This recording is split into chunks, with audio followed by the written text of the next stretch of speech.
Olá, estamos hoje com a professora Ana Cristina Teixeira Assis para falar sobre um tema muito importante, o transtorno do espectro autista. A professora Ana Cristina é pedagoga, pós-graduada em psicopedagogia clínica e institucional, especialista em ABA para autismo e deficiência intelectual e em neurociências e educação. Possui a certificação PCM para manejo de crises agressivas. Ela é docente da Faculdade Metropolitana e idealizadora do Instituto Lala, Centro de Desenvolvimento Humano, e ativista dos direitos das pessoas com deficiência. Professora Ana Cristina, seja bem-vinda aqui hoje. Esse bate-papo é muito especial porque a gente vê esse tema muito em alta hoje e muito relevante para as famílias, para as escolas, para as instituições, para a sociedade como um todo. Começo aqui. Primeira pergunta é a seguinte: a quais sinais devemos estar atentos quando a gente pensa no transtorno do espectro autista? Muito obrigada pelo convite. Vamos lá, então. É muito importante, de fato, nós sabermos quais são os sinais, porque hoje nós temos muito acesso à informação. E aí, às vezes, a gente vê vários vídeos e cada vídeo falando uma coisa diferente, né? E tem alguns vídeos que as pessoas falam, nossa, eu tenho esses sintomas. Aí um outro vídeo fala, mas esses eu não tenho. Então, quais são os sintomas, os critérios previstos, né? A pessoa, para ela ser uma pessoa com deficiência dentro do transtorno do espectro autista, seja criança, adolescente, adulto ou idoso, ela precisa ter prejuízo em duas áreas, na área social e em comportamentos repetitivos, estereotipados e padronizados. Dentro da área social, esse prejuízo pode ser na interação social com outras pessoas, pode ser na comunicação, porque automaticamente, quando a gente vai se comunicar com a gente, automaticamente já está interagindo, né? Então, são sintomas relacionados a esse prejuízo de interação e ao comportamento repetitivo, estereotipado e padronizado. Nós temos, por exemplo, as estereotipias clássicas, como balançar o tronco, balançar as mãos. Então, é o comportamento repetitivo que esse indivíduo tem, sem uma função aparente. Socialmente, a gente não entende qual é a função daquele comportamento, né? Então, nós que temos um desenvolvimento típico, a gente já tem, às vezes, por exemplo, cruzei a perna, aí eu começo a balançar o pé, né? Ou às vezes está com a mão parada aqui e começa a bater os dedos. Então, às vezes, a gente tem alguns comportamentos repetitivos. Quando que a gente considera isso dentro de um transtorno? Quando isso acontece com uma intensidade e com uma frequência que prejudica a qualidade de vida e o desenvolvimento do indivíduo. Então, a gente precisa pensar assim, nossa, mas eu tenho uma dificuldade de interagir com algumas pessoas, certo? Mas com que frequência e intensidade isso acontece? Porque dificuldades todos nós vamos ter. Então, à medida em que isso acontece numa intensidade que está prejudicando o desenvolvimento, aí é onde a gente levanta o sinal de alerta para um transtorno. Então, esse prejuízo social de pessoas com autismo pode ser a dificuldade na fala, ou pode ser uma pessoa que fala fluentemente, mas ela tem uma dificuldade de interpretar as entrelinhas, ou interpretar ironias, interpretar duplo sentido. O que a gente só precisa tomar cuidado é para não colocar em caixinhas. Geralmente as pessoas generalizam. Pessoas com autismo não entendem ironias. Isso não é uma regra, né? Então o que a gente precisa pensar de regra é, obrigatoriamente essa pessoa precisa ter um prejuízo social, que pode ser não entender ironias, mas pode ser que ele entenda ironias, mas não entenda, por exemplo, expressões faciais, ou não consiga interpretar as entrelinhas das informações. Então, só pra gente entender o quão complexo não é simplesmente ele fala ou ele não fala, né? Porque é muito comum às vezes as pessoas falarem, nossa, mas tem autismo, mas ele tá conversando normal, né? Vamos dizer assim. Então, não necessariamente o prejuízo de comunicação seja não falar ou não formar frases, né? Então, a gente precisa estar atento ao prejuízo social de comunicação e a esses padrões repetitivos, estereotipados, né? Então tem as estereotipias, igual eu comentei, os movimentos motores repetitivos, mas tem também padrões de comportamento. Então, por exemplo, só come um determinado grupo de alimentos só pastosos, ou só líquidos, ou só amarelos, ou só usa determinado tecido de roupa, só assiste determinado vídeo, ou só fala de um assunto, né? Então, por exemplo, a gente tem um adolescente que nós atendemos, que ele fala fluentemente, ele fala super bem sobre desastres naturais, e é muito incrível o quanto ele entende de desastres naturais. Mas, ao mesmo tempo, ele tem um prejuízo social porque ele só fala desse assunto. Então, se torna algo cansativo para as pessoas. Às vezes as pessoas já não estão interessadas mais e ele não tem esse filtro de entender que não está mais legal, que não está cansativo. E essa flexibilidade de também explorar outros assuntos, por mais raso que seja, né? E aí a gente pensa, esse assunto na adolescência, o prejuízo é maior ainda, porque os adolescentes não querem falar sobre isso, né? Então, só para a gente entender que muitas vezes essa pessoa vai falar fluentemente, mas nas entrelinhas a gente percebe que tem prejuízos. E como é feito o diagnóstico do TEA? Há exames clínicos ou qualquer tipo de exame para isso? Hoje nós não temos exames para falar assim, vai dar positivo ou negativo. Então o diagnóstico ele é feito de forma clínica. Com clínico a gente quer dizer que é feito por meio de observação.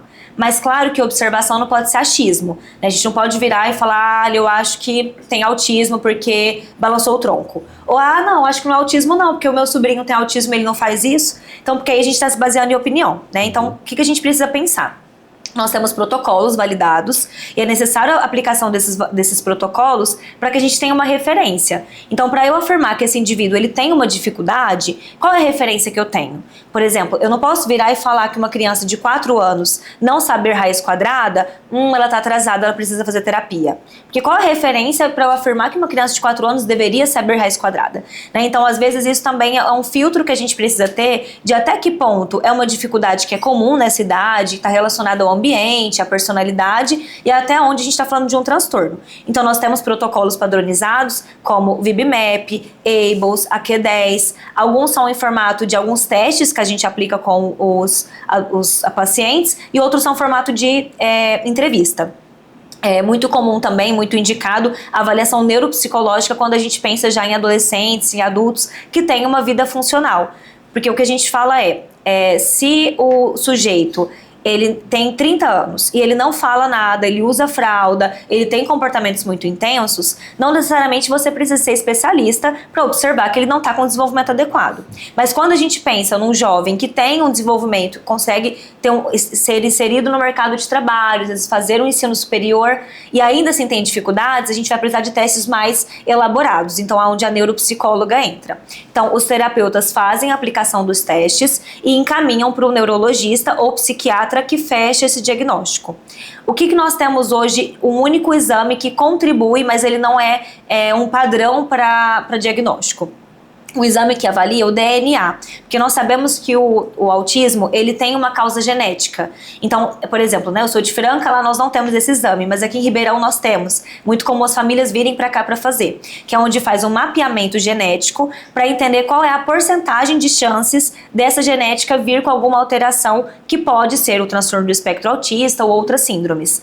Então, normalmente é feito o exame genético da mãe, do pai, e aí entende o quanto, quando essas duas genéticas se unirem, qual é a probabilidade de o filho vir com alguma deficiência, com algum transtorno. Então, isso não é um exame para dar positivo ou negativo para autismo, mas ele ajuda a ter mais dados aí de pensar na possibilidade dessa criança, desse adolescente estar dentro do transtorno ou não.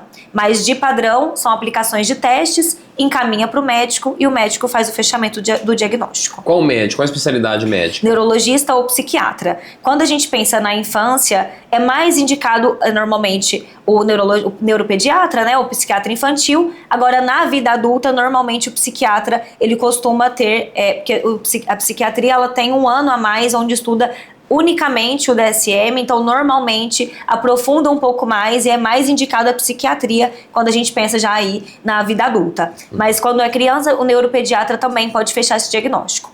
Só um parêntese, na verdade, por lei, qualquer médico pode fechar. Então, um pediatra poderia fechar, um ginecologista poderia fechar, um urologista poderia fechar. Mas se a gente for pela lógica, né, a lei inclusive fala preferencialmente um neuro ou um psiquiatra, porque eles estão, claro, mais voltados para essa questão do estudo do desenvolvimento neurológico. Perfeito. E atualmente a gente percebe mais diagnósticos de transtorno do espectro autista. O que a ciência traz sobre as causas? Realmente essa percepção é correta? Tem tido mais diagnóstico?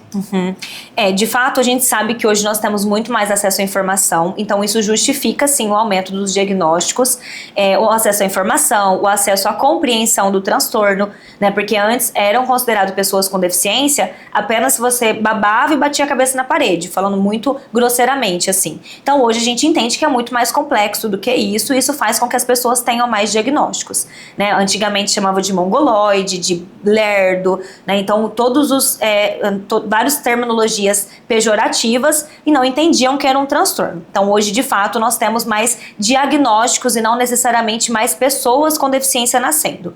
Mas também é fato de que uma das causas do autismo é um fator ambiental. Não o ambiente de casa, mas o ambiente do útero, né? Então, por exemplo, se a mãe tem intercorrências durante a gestação, como uma infecção de urina e precisou tomar determinada medicação, caiu, bateu a barriga, teve pressão alta, um aborto espontâneo, início de aborto espontâneo, então possíveis intercorrências durante a gestação ou no período neonatal, nascer prematuro, com baixo peso, icterícia, precisar de transfusão de sangue, nada disso é regra. Não significa que se o bebê nasceu prematuro, obrigatoriamente ele vai ter autismo. Mas são intercorrências que podem deixar sequelas no feto.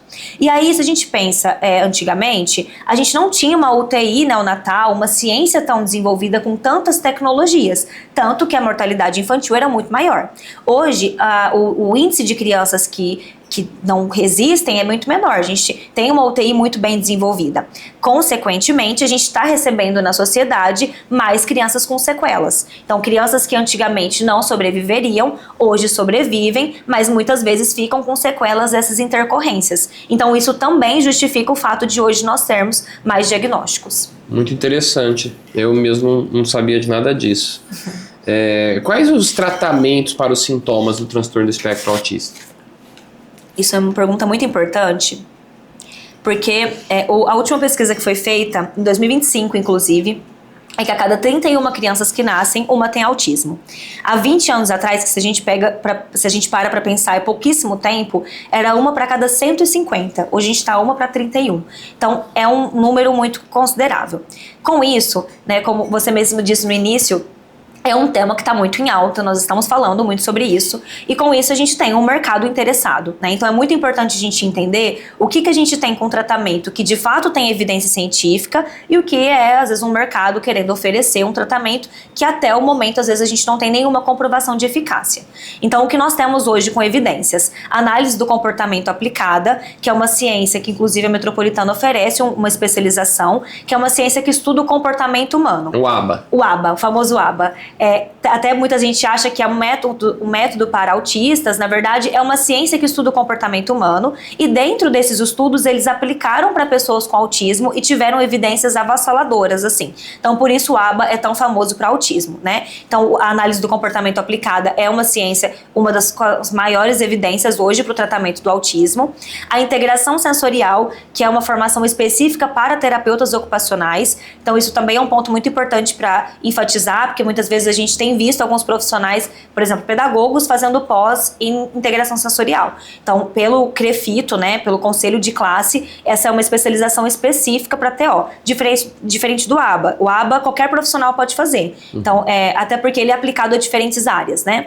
A questão acho que está muito relacionada à aplicação, né? Porque o conselho ele tem algumas abordagens que são exclusivas do terapeuta ocupacional. Isso, exatamente. Né? O ABA não é o caso. Não é o então, caso. O ABA, o físio pode fazer, o pedagogo, o psicólogo, ele, inclusive, é super importante que, independente da sua atuação, se você for atuar com pessoas com autismo, é importante ter um mínimo de conhecimento sobre o ABA. A integração sensorial, então, restrita da terapia ocupacional, e dentro da fonoaudiologia, o que a gente tem com maior evidência é o PROMPT, que é uma metodologia, uma ciência específica para o desenvolvimento da fala e da linguagem.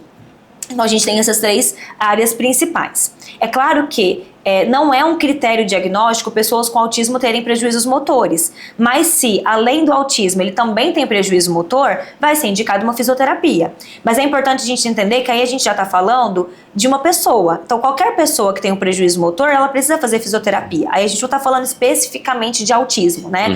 Ele tem um prejuízo, por exemplo, motor, e talvez ele vai fazer psicomotricidade, ele tem um prejuízo de leitura e escrita, ele vai fazer psicopedagogia. Então, claro que tem outros profissionais profissionais que contribuem no desenvolvimento dessas pessoas. Mas aí a gente já está falando de outros tipos de dificuldades que a gente chamaria de comorbidades, né? Que podem vir junto com o autismo, mas que não são critério específico. Então, como tratamento, a gente tem principalmente essas 3 ciências: ABA, integração sensorial e o prompt dentro da fonoaudiologia. Muito bom.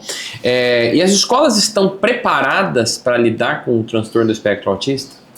Não, né? Nenhuma escola, na verdade. Isso eu falo em nível nacional, né? Eu dou muita formação em muitas escolas, então eu estou presente em escolas municipais, estaduais, particulares.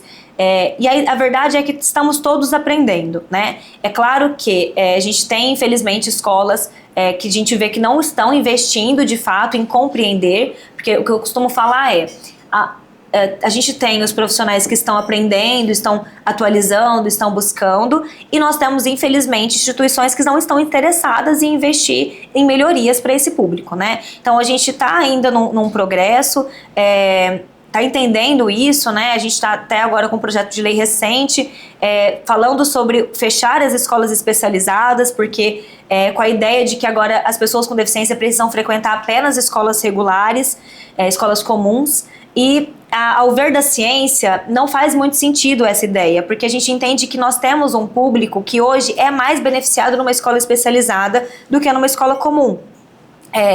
E se a gente pega a Finlândia, por exemplo, que é uma grande referência na educação especial, que é um país muito desenvolvido nesse sentido, mesmo assim, nós temos essas escolas especializadas, né? Então, a gente tem evidências de que, sim, as pessoas com deficiência é um direito estar em escolas comuns, mas isso não anula a importância também da escola especializada, que são trabalhos diferentes.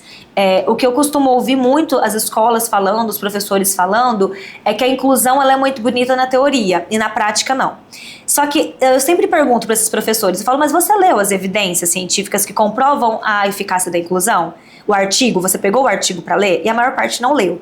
Então, o que eu falo, o exemplo que eu sempre dou, se eu pegar um martelo e martelar meu dedo, não é que a ferramenta não é boa, é que eu não sei usar. Então, a ideia, a questão, na verdade, é que no Brasil, a gente não aplica a teoria da inclusão.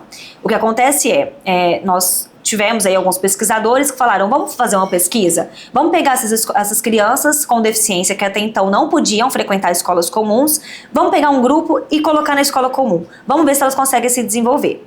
E aí eles aplicaram um procedimento. Então eles avaliaram o nível de QI dessas crianças no início da pesquisa, aplicaram um procedimento que envolvia a quantidade de alunos por sala, formação de professores, terapias, porque também ir na escola não anula a importância de ir nas terapias, são funções diferentes. E aí depois de todo esse procedimento, eles avaliaram de novo o nível de QI dessas crianças. E eles perceberam que praticamente dobrou o nível de QI dessas crianças. Então tem dados quantitativos que comprovam que a inclusão tem eficácia. A questão é que no Brasil, eles só pegaram as crianças e colocaram dentro da escola. E aí a gente quer dizer que a inclusão não funciona. Na verdade é porque a gente ainda não está aplicando a inclusão como ela é de fato na teoria. Né? Se eu pegar, por exemplo, 2 fios elétricos e juntar e não ter eletricidade, não faz sentido eu virar e falar que a eletricidade é uma mentira, não tem nenhuma comprovação. Né? Porque eu não estou sabendo qual é o procedimento. Não é simplesmente pegar 2 fios e unir. Assim como não é simplesmente colocar as crianças dentro das escolas e falar, eu estou incluindo porque eu acredito no potencial. Tem uma série de procedimentos que a gente precisa garantir para que faça sentido para o professor, para o aluno que está sendo incluído, para os colegas da sala, para o grupo como um todo, né? Porque a ideia o grupo não pode prejudicar o aluno de inclusão, mas a ideia também não é favorecer o aluno de inclusão de modo que ele prejudique o grupo. A inclusão é um conjunto, né? Então, assim, a gente ainda está caminhando em nível nacional, e isso eu vou em muitos municípios e eu percebo que não muda muito, né? E olha que a gente está num estado de muito privilégio, né? Um estado muito rico, um estado muito desenvolvido, o estado de São Paulo. Mas a gente percebe que em nível nacional estamos todos ainda caminhando e progredindo aos poucos. E o que eu sempre falo os professores, os profissionais da educação precisam se envolver em políticas públicas para a gente conseguir avançar o nosso país, né? E nos tornarmos também grandes referências na inclusão. Sim, muito bom. E quais os maiores mitos relacionados ao transtorno do espectro autista? Eu acho que, ao meu ver, o maior mito é acreditar que todas as pessoas com autismo têm um superpoder. Eu falo porque a gente vê muito em séries retratando, tem o The Good Doctor, que eu falo que quem vê aquela série dá até vontade de ter autismo, que você fala, meu Deus, é um superpoder, né? E assim, nós temos sim pessoas com autismo que têm altas habilidades, então tem destaques muito grandes, assim. Tem muitas pessoas que falam que Einstein tinha sintomas, né, que talvez ele tivesse autismo, apesar de não ter nenhuma comprovação, nenhum diagnóstico, mas o que a gente tem que entender é que isso é uma parcela muito pequena. A realidade do dia a dia do autismo, ela é muito sofrida para as famílias, né? A gente entende que a ideia não é colocar o autismo como um problema, como o fim do mundo, mas a gente também tem que ser realista que é um transtorno que exige tratamento, né? Então, se não gerasse prejuízos para essas pessoas, a gente não precisava falar de adaptação, não precisava falar de inclusão, de tratamento. Nós, enquanto profissionais, não precisávamos fazer tantas especializações, estudar tanto, né? Então a gente precisa entender que há uma porcentagem, sim, de pessoas que têm, às vezes, uma altas habilidades, superdotação, mas a realidade é de pessoas que têm muitas dificuldades e que precisam ser trabalhadas. Então, é um mito, às vezes as famílias falam, né, que às vezes algumas pessoas perguntam, qual que é o hiperfoco dele, ele se destaca em quê? Mas às vezes ele não vai ter nenhum destaque, né? Até porque, se a gente para pensar no desenvolvimento humano de modo geral, a maior parte das pessoas não tem um grande destaque. Na verdade, a gente tem algumas facilidades, mas a gente também tem muitas dificuldades, né? E as pessoas com deficiência são pessoas, então elas estão dentro desse perfil de facilidades e dificuldades.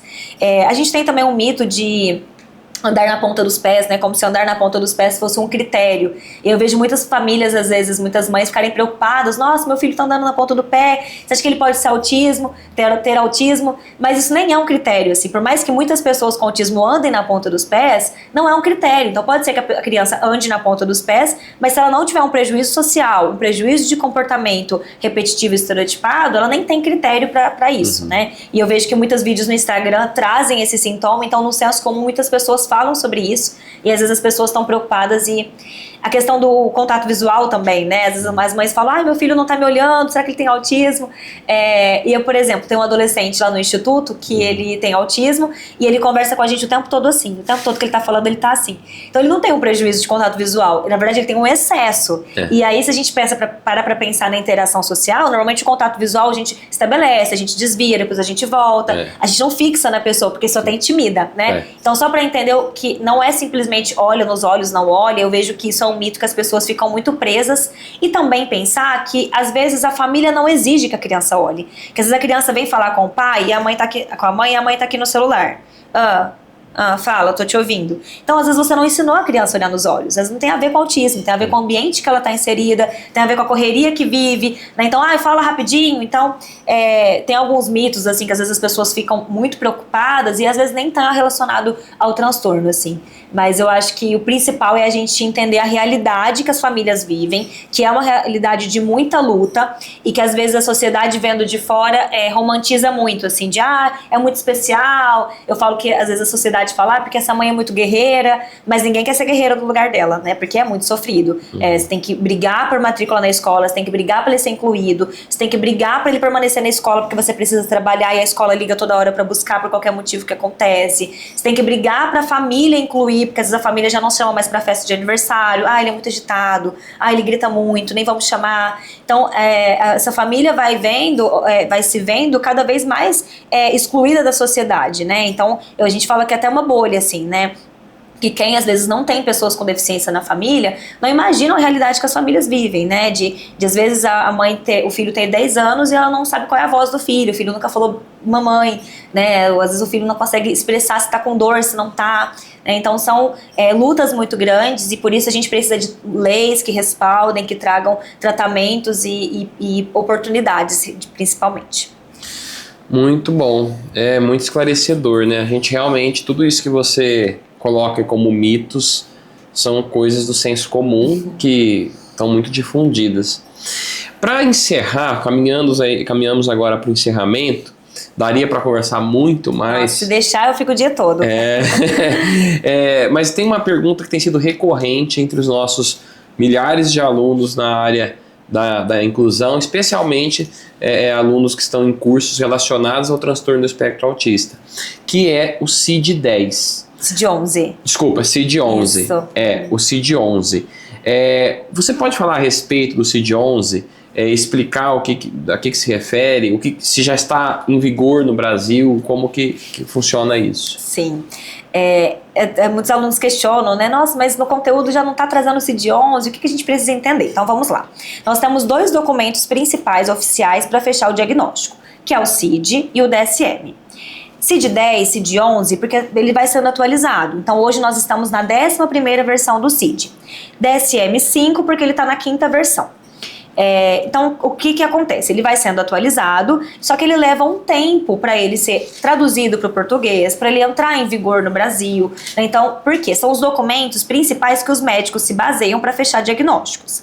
E aí, como tudo, é um processo. Então, não acontece, por exemplo, de hoje o médico está usando a nomenclatura, os critérios do DSM-10, perdão, o CID-10, e aí do dia para a noite ele está usando o CID-11. Então, para isso pegar em nível nacional e regulamentar, é um processo. E aí, o que a gente tem hoje do Ministério da Saúde? Que vai entrar em vigor, assim, ser obrigatório no Brasil a partir de janeiro de 2027. Então, até então, os médicos ainda utilizam do CID-10 ou do DSM-5-TR, que é o texto revisado do DSM-5.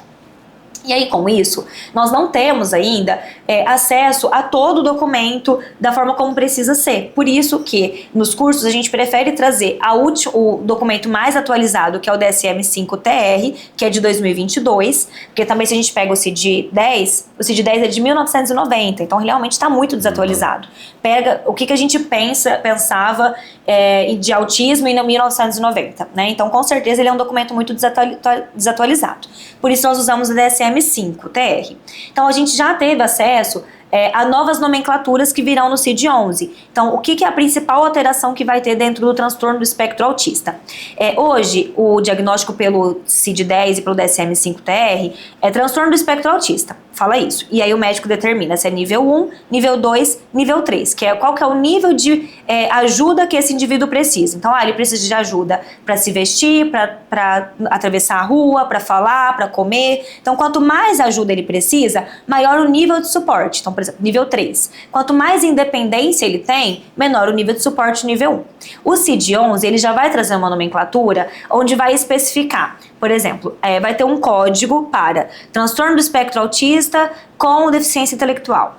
Outro código para transtorno do espectro autista sem deficiência intelectual. Transtorno do espectro autista com comunicação funcional. Porque eu concordo que hoje, quando a gente pega um laudo e a gente lê transtorno do espectro autista, isso não me diz muito sobre o sujeito. Pode ser uma pessoa que se comunica, pode ser uma pessoa que não se comunica, pode ser uma pessoa totalmente dependente de um terceiro, pode ser uma pessoa totalmente independente. Então, a ideia do CID-11 é trazer uma nomenclatura que traga um pouco mais de informação. Se ele tem uma comunicação funcional, se ele não tem, se ele tem um prejuízo intelectual, se ele não tem, mas ainda não é uma obrigatoriedade e, principalmente, não é um documento que está de fácil acesso.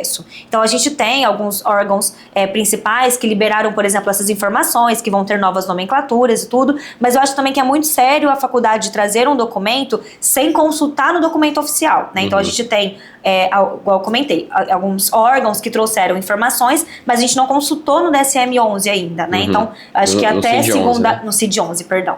Então, até segunda ordem, a gente precisa sim se basear no documento mais atualizado que nós temos, que atualmente é o DSM-5-TR, que é de 2022. Mas com certeza, assim que entrar em vigor, né, assim que tiver de fácil acesso, o documento, o conteúdo vai ser atualizado, e aí a gente vai começar a se basear no que a gente tiver de maior atualização e maior evidência. Muito bom. Professora, eu quero agradecer aqui a sua presença, foi muito esclarecedora. Acho que todos que estão imersos aí no universo da questão do transtorno do espectro autista saem muito beneficiados com tudo que foi falado aqui. Foram informações assim que saem do senso comum e realmente uma visão muito realista também do transtorno, né? Sem romantização, sem mitos, uma visão clara e real de quem vive isso todo dia, como você na sua prática de trabalho. Então, muito obrigado. Talvez a gente faça um novo bate-papo a respeito das perguntas que vão chegar e vamos conversando. Então, muito obrigado e muito sucesso. Com certeza, obrigada pelo convite, é sempre um prazer estar aqui. E aí, que eu puder contribuir, a gente faz novos bate-papos e vamos aprofundando cada vez mais, com certeza. Certo, muito obrigado. Obrigada. Então, até o próximo episódio aqui do Conexão Metropolitana.